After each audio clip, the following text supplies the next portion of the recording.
You've often heard, yes, you can. Yes, you can do it. This has been an encouragement to develop your strengths and nurture your abilities. Well, I almost entitled this talk, Yes, You Can't. Of course, there is nothing wrong with developing one's abilities, but in the process, we've learned to hide or reject our inabilities, what we can't do. What I would like to share with you tonight is that by embracing our inabilities, we can become more complete and connected human beings. Think about it. We all have the capacity to do great things, but we all share inabilities. Some of our inabilities might be physical. Some people might not be able to walk or hear. Some might be psychological or emotional. Some people might be unable to be vulnerable in relationship. We all share existential inabilities. We cannot change our past, and we cannot change where we come from. Some of our inabilities we may be born with, while some we might acquire along the way. Some stay with us throughout our entire lives, and some change according to our circumstances. I discovered the power of inability about 10 years ago when I joined a community named L'Arche, in which people with and without intellectual disabilities share life together in a spirit of friendship. In the first L'Arche home I lived in, I had 4 housemates with intellectual disabilities, 2 had Down syndrome and 1 autism, for example, and 2 housemates were without intellectual disabilities. Together, we cooked, shared meals, went on outings, we prayed together, we shared life, and it was great. Even when I went on to getting my master's in clinical psychology and my doctorate in disability studies, I made sure to remain grounded in real-life relationships with my friends with intellectual disabilities. I would like to share some of my life with my friends. This is Albert. Albert is a man in his early 70s. Albert loves music. He's part of his church congregation where he plays the piano. And he's a strong self-advocate. In this photo, he's speaking on the radio about his life. And together, we marched at Disability Pride for equal rights and inclusion of people with disabilities.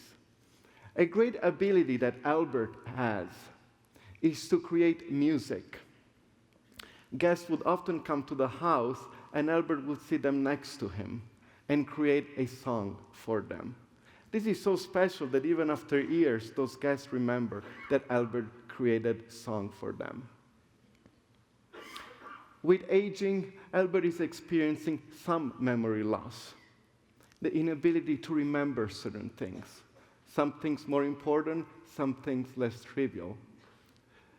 But see, when Albert forgets, I and other friends are there to remind them of what he had forgotten.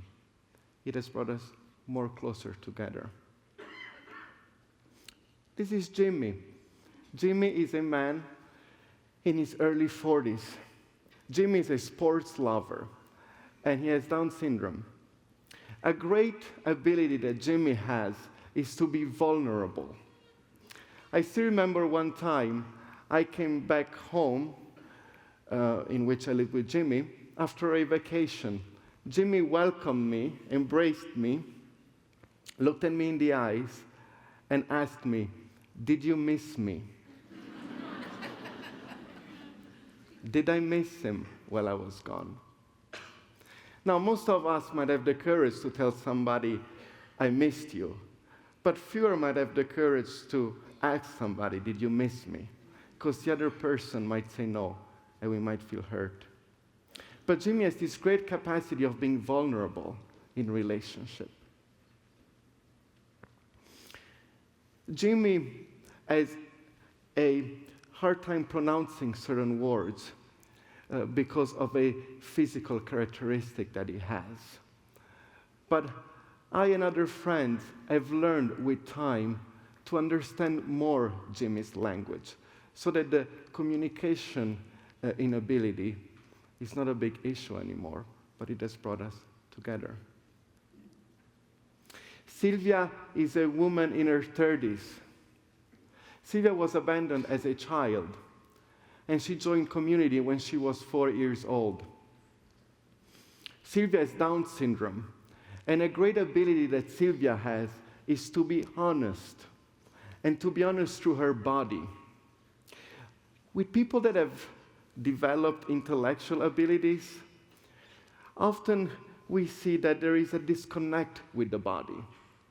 They might be able to speak about things using words, but there is something missing with bodily communication. Well, Sylvia has this great ability to communicate through her body. For example, if she's happy, she would get close to her friend and embrace. If she gets upset, she will pull their sleeve. This is quite refreshing in an age in which the virtual is spreading so much, that connection to the body. She has that connection also when she is upset or she has to wait. Sylvia sometimes has an inability to wait. If there is an event that needs to happen or somewhere we need to go to, Sylvia has a very hard time waiting for it. And sometimes might just sit on the floor, letting you know that she's upset. See, many of us might be able to relate to how hard it can be to wait. Francesco is a man in his late 20s. Francesco loves music. He particularly likes a CD of cartoon music that we put on in community, and whenever we put those songs on, even if it's nonverbal, Francesco makes sounds of joy. Sometimes we join in, singing or dancing. Francesco cannot talk, he doesn't move, he cannot eat by himself, and he cannot clothe by himself. But Francesco has this great ability to draw people through his presence. I gravitated a lot towards Francesco. You see, sometimes we just looked at each other in the eyes. With him, I didn't need to say anything. I didn't need to prove anything. I didn't need to pretend anything. I could just be. And how refreshing this was for me. And what a great challenge it is for a society that overvalues doing things and achievement. This is me. I'm a man in my early 30s. I enjoy music, poetry, and good food. An ability that I have is to be connected to my heart and to meet people from there. Since a young age, I gravitated towards people that were marginalized or rejected, possibly because I myself have felt different from peers my age growing up because of my interests. For example, I preferred conversing or writing poetry rather than going to the clubs or playing soccer in Italy.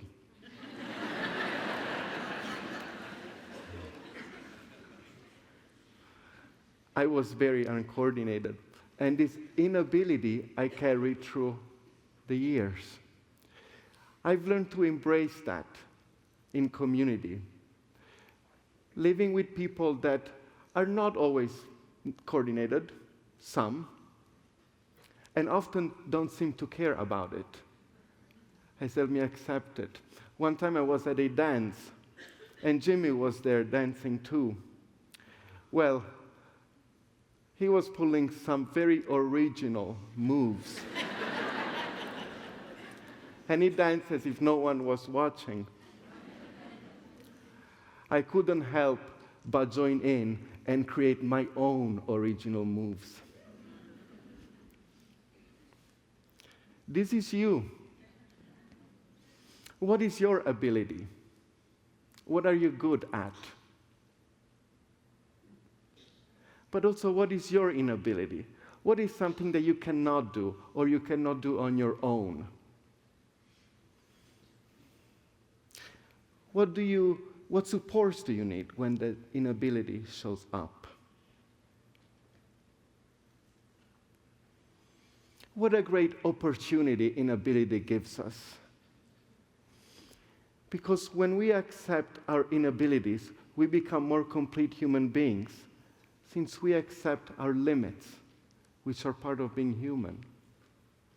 And we become more connected individuals, because when I cannot do something, I can ask somebody else, I need you, can you help me? And vice versa, we come together. As I was coming here preparing this talk, I realized my inability to even come up with this talk if it wasn't for Albert, Jimmy, Sylvia, and Francesco. I thank them, and I thank you.